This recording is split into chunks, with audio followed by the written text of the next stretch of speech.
एक गांव में रामदयाल नाम का एक गरीब किसान रहता था। छोटा सा कच्चा घर, टूटी खटिया और बस आधी बीघा जमीन, यही उसकी दुनिया थी। घर में बूढ़ी माँ और 2 छोटे बच्चे थे। पेट भर खाना भी रोज नसीब नहीं होता था, लेकिन रामदयाल कभी शिकायत नहीं करता था। सालों की मेहनत के बाद जब उसकी छोटी सी जमीन पर फसल आई तो परिवार की आंखों में उम्मीद चमक उठी। इस बार नौकरी नहीं, कर्ज नहीं, बस हमारी अपनी फसल। लेकिन किस्मत को कुछ और मंजूर था। कटाई से बस 2 दिन पहले तेज आंधी आई।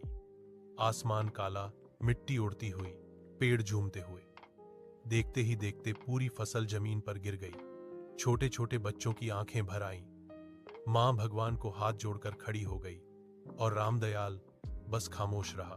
रात भर वह बिखरी हुई फसल को हाथों से समेटने की कोशिश करता रहा।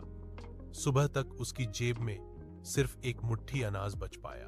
वह थककर बैठ गया, सिर झुका लिया।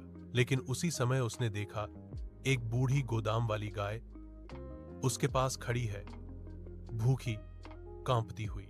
रामदयाल ने अपनी आखिरी मुट्ठी अनाज उस गाय के सामने रख दिया और बोला, मैं तो कल फिर कोशिश कर लूंगा, पर तू आज भूखी मत सोना।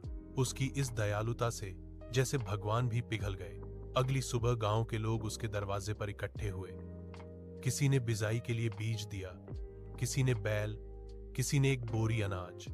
सबने कहा, रामदयाल जैसे इंसान को कभी अकेला नहीं रहने देंगे। कुछ ही महीनों बाद उसकी जमीन पर फिर से फसल लहलहाने लगी। लेकिन इस बार वह सिर्फ किसान की मेहनत नहीं, पूरे गांव की मोहब्बत की फसल थी।